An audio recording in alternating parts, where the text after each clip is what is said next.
खरं तर सुरुवातीलाच मी दौंड तालुक्यातील 1,06,832 मतदारांचे आभार मानतो की मोठ्या संख्येने आपण महाविकास आघाडीला आणि आपण मतदान केलं आहे.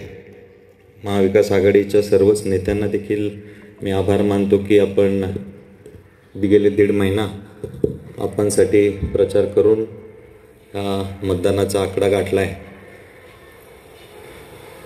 अगदी मिरवडीपासून खानोट्यापर्यंत सर्वच कार्यकर्त्यांनी जीवाचं रान करून अख्ख्या तालुक्यात जिथे जिथे पाहुणे आहेत, जिथे जिथे मित्र आहेत, प्रत्येकाच्या 10-10 वेळा पाया पडून प्रत्येकाला वारंवार विनंती करून हे मतदान गोळा करायचा प्रयत्न केला आहे.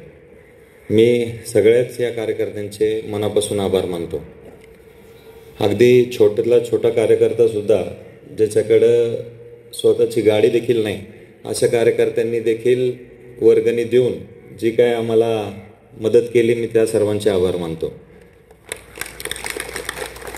खरं तर नेहमीच कार्यकर्त्यांची मोठी मदत आपणांना त्यांच्या राजकीय आयुष्यात झालेली आहे आणि यावेळी देखील मनापासून सगळ्यांनी पळाले, मी त्या सगळ्यांचेच आभार मानतो.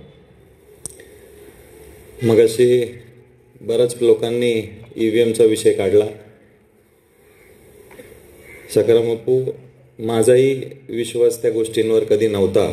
2019 पर्यंत मी देखील इलेक्शनमध्ये सहभागी होतो. सगळ्या गोष्टी मी जवळनं पाहत होतो, पण मला काय वाटायचं नाही की EVM वगैरे मॅनेज होतं काय. पण काही आकडेवारी माझ्या डोळ्यासमोर जी आली, पांढरे साहेबांनी सांगितल्याप्रमाणे निर्मला सीतारामन ज्या BJPच्या आज मंत्री आहेत, त्यांचे पतिदेव यांनी एक मुलाखत घेतली आणि त्या मुलाखतीत स्पष्टीकरण त्यांनी जेव्हा दिलं, 5:30 वाजेपर्यंत मतदानाच्या दिवशी 58.22% मतदान झालं होतं. 11:30 वाजता रात्री जेव्हा त्यांनी निवडणूक आयोगाने आकडा जाहीर केला, ते 65 कितीतरी टक्के होतं आणि काउंटिंगला जेव्हा पेट्या उघडल्या किंवा त्या दिवशी सकाळी आयोगाने जो आकडा दिला होता तो 66 कितीतरी टक्के होता. हे जे 8% वाढले ते 70, 75, 80 लाख लोक महाराष्ट्रात 5:30 नंतर मतदानाला आली असं त्यांचं म्हणणं होतं. तर हा आकडा कुणाच्याच इलेक्शन कमिशन असू द्या, कुणीही असू द्या, ह्याचं स्पष्टीकरण काय कुणाला देता आलेलं नाही आहे. आता एवढी 80 लाख लोक 5:30 नंतर येतातच कशी, हे आजपर्यंतच्या प्रत्येक निवडणुकीत हाच आकडा असायचा 1 ते 1.5%. 1 ते 1.5% म्हणजे 4 ते 6 लाख. 6 लाख मतदार समजा अख्ख्या महाराष्ट्रात समजू शकतो आपण, पण आता 80 लाख लोकांचं मतदान झालंच कधी असेल. मग त्या ह्याच्यावर शंका येते, ह्याच्यावर कोण स्पष्टीकरण देणार, आता काय होणार, तर सगळ्या पुढच्या गोष्टी. मी काल आमच्या बापू शेख यांनी काही आकडेवारी दाखवली. पोस्टल मतामध्ये आपली महाविकास आघाडी 1 नंबरला आहे. सगळ्यांचे महाराष्ट्रात महाविकास आघाडीचे सगळ्यात जास्त उमेदवार पोस्टल मतात पुढे, पण निवडून आलेत किती आपल्या सगळ्यांना माहिती आहे. इथून मागच्या इलेक्शनमध्ये प्रत्येक जी सत्तेत पार्टी आली आहे त्यांची पोस्टलमध्ये आघाडी होती, पण ह्यावेळेस जर 40 जागा भाजपच्या पुढे होत्या आणि आल्यात 130 निवडून. एवढा मोठा फरक त्या ठिकाणी झालाय. नाशिकसारख्या जिल्ह्यात प्रत्येक विजयी उमेदवाराला सारखं मतदान आहे. 1,38,000 का 52,000 काहीतरी तो विषय, 1,52,000, 1,53,000, 1,51,000 अशीच सगळ्यांना तेवढीच मतदान. मग कमी जास्त टक्केवारी काय, म्हणजे ह्याचा काही कुठं ताळमेळच बसत नाही. आता ह्या सगळ्या गोष्टींनी जेव्हा निकाल लागला तेव्हापासून पाहत गेलो, एक व्हिडिओ समोर आले, एक डॉक्युमेंट समोर आले. आता जी काय आपल्याला विचारणा करायची आहे ती आदरणीय मी रोहितदादांशी बोललो. रोहितदादा म्हणले आम्ही दिल्लीत वकील देणारे कोर्टात आपल्या पक्षाच्या माध्यमातून, आणि तिकडे आपण ती लढाई लढू, महाराष्ट्रभर आपण आंदोलन करणार आहोत, त्यात तुम्ही आम्हाला साथ द्या. मी म्हणलं ठीक आहे दादा, तुम्ही म्हणताल तसं आपण करू. आता ह्या सगळ्या गोष्टी पाहताना माझ्यासारख्याला नक्कीच EVM मशीनवर डाऊट यायला लागलाय. ह्याच्या आधी मी कधीच म्हटलं नव्हतं, ह्याच्या आधी मला कधी वाटलं पण नव्हतं. मागची निवडणूक आपण आपल्या हलगर्जीपणामुळे पडलो, कार्यकर्त्यांच्या काही चुकामुळे, आमच्या काही चुकांमुळे पडलो, ते आपण ॲक्सेप्ट करू शकतो. पण ह्यावेळेस म्हणजे अगदी तुम्हाला सांगतो, जी लोक मी कधीच आजपर्यंत माझ्यासमोर आली नव्हती, जी लोक कधीच आमच्याशी बोलली नव्हती, ती लोक येऊन मला भेटून गेली, ती लोक येऊन मला सांगून गेली की आम्ही यावेळेस तुमचं काम करतोय, आम्ही तुतारीला मतदान करतोय. म्हणजे आजपर्यंत मला माहीत नाही, मी 12 वर्ष झालं फिरतोय, पण कधीच ती न बोललेली लोक स्वतः येऊन सांगून गेली की आम्हाला तुम्हाला मतदान करायचंय आणि फक्त तुम्हाला माहिती असावं की आम्ही तुम्हाला मतदान करतोय, त्यासाठी आम्ही समोर आलो. आम्ही परत येणार पण नाही, कुठलं काम पण नाही, कुठली अपेक्षा पण नाही. पण बरीचशी लोक तालुक्यात, मी तर म्हणजे खानोट्यापासून पर मिरवडीपर्यंत सगळीकडची लोक म्हणत होती. आणि त्यामुळेच हे मशीनचं नक्की काय गोंधळ येतात हे मला पण एकदम स्पष्ट तुम्हाला सांगता येणार नाही की नक्की काय केलं असावं, कसं केलं असावं. येणाऱ्या काळात जे वरिष्ठ नेते आहेत आपले आदरणीय शरद पवार साहेबांनी पण सांगितलंय की ते दिल्लीत जाऊन सगळ्या इंडिया आघाडीच्या नेत्यांशी चर्चा करून हा लढा कसा उभा करायचा आणि काय नक्की गोष्ट झाली आहे महाराष्ट्रात ह्याचा कुठंतरी शोध घेण्याचं काम ते लोक करत आहेत. आणि त्यावेळी आम्ही सगळेच तुम्हाला जे काय घडामोडी होतात ते सांगू. उद्याच्या काळात आता हे EVMचं जरी झालं असेल जे काय, आपल्याला तरी एक संघ राहणं गरजेचं आहे. येणाऱ्या निवडणुका आपल्या डोळ्यासमोर आहेत. जिल्हा परिषद असेल, महानगरपालिका असेल, पंचायत समिती असतील, ग्रामपंचायती असतील, कुठलंही असेल, एक गट म्हणून आपण सगळे सोबत राहणं गरजेचं आहे. आणि तुम्ही जर एकत्र नाही राहिलात तर आपल्याला कोणीही विचारणार नाही.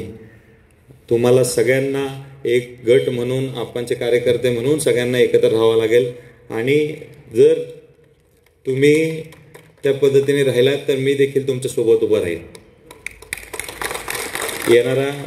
येणाऱ्या काळात अडचणी भरपूर येणार आहेत. पोलीस स्टेशन असेल, काय असेल, तुम्ही काय काळजी करू नका. वकील मी नसलो तरी कायदा मला चांगला माहिती आहे.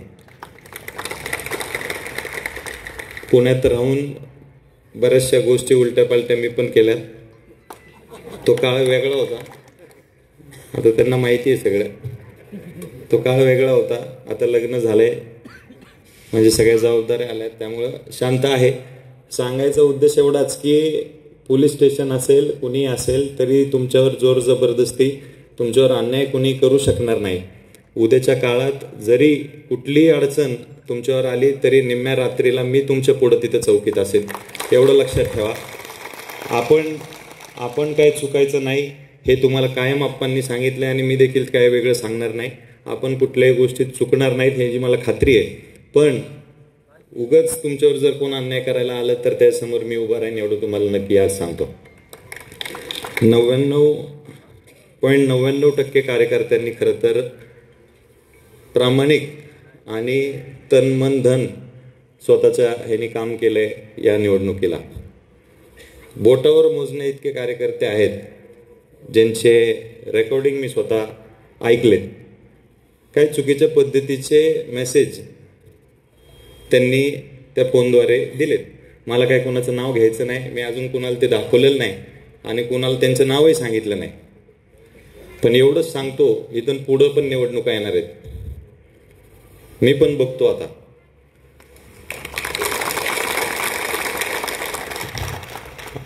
सांगायचंय तुम्हाला, उलटं काम करायचंय तोंडावर सांगा. सोबत राहून अशा गोष्टी करणं माझ्यासारख्याला कधी पटलेलं नाही, मला शिकवलं पण नाही. ते समोर असलेल्या माणसाचं मला आज त्यांच्या कार्यकर्त्यांचे पण फोन येतात की बाबा जरी काही चुका झाल्या असतील तरी काय तुम्ही मनाला लावून घेऊ नका, माझं काही नाही. मी म्हणलं मला आनंद आहे बाबा, तुम्ही प्रामाणिक काम करताय. त्यांचं जो कार्यकर्ता त्यांचं पण प्रामाणिक काम करतो त्याच्याबद्दल मला आदर आहे.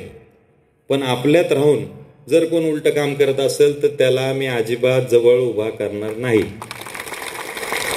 आणि आता मागच्या बऱ्याचशा 20-25 वर्ष झालं आपणनी सगळ्यांना बोलायचं सोडून दिलंय, पण मी आता चालू करणार आहे. जर तुम्हाला वाटलं तुम्ही सगळेजण एकत्रित या आणि मला म्हणा बाबा तू काय इकडे येऊ नको, माझं नसेल पटत तर तू काय इकडे येऊ नको, मी आपलं पुण्याला थांबीन, मला बरंच तिथं पण कामधंदा आहे. पण जर काही गोष्टी इथून पुढच्या काळात तुमच्या सगळ्यांसाठी जर नीट करायच्या असतील तर एका पद्धतीने, एका शिस्तीने चालावं लागेल आपल्याला. आणि सगळ्यांना कुठले तरी बंधनं असतील, डिसिप्लिन असेल, या सगळ्या गोष्टींचं आपल्याला पालन करावं लागेल. त्यामुळं जास्त काय मी बोलत नाही. इथून पुढच्या काळात आपण जे काय आपल्याला निवडणुकांना सामोरं जायचं ते एकत्रितपणाने जाऊ, सगळ्यांना विश्वासात घेऊन करू. आणि जरी आपण पडलो असू किंवा जो काय निकाल लागायचा तो लागलाय, पण दुसऱ्या दिवशी सगळ्यांनी सांगितलं की आप्पा धाव्याला होते, त्यांनी दुसऱ्या दिवशीपासूनच काम चालू केलंय. त्यांनी 2 दिवस देखील आराम केलेला नाही. आणि मी पण तुम्हाला सांगतो, मी पण लोकांच्यात जायला सुरुवात केलेली आहे. आम्ही कुठेही घरी थांबणार नाही, आम्ही कुठेही मागं थांबणार नाही. तुमच्याबरोबर आम्ही आजही आहोत, उद्याही राहणार आहे. त्यामुळे तुम्ही कुठलीही काळजी करू नका. मी पुन्हा एकदा सगळ्यांचे इथं आल्याबद्दल आभार मानतो. आणि मागच्या निवडणुकीला ज्यांनी भरभरून मतदान आपल्याला केलं, मी सगळ्यांचे परत एकदा आभार मानतो आणि थांबतो.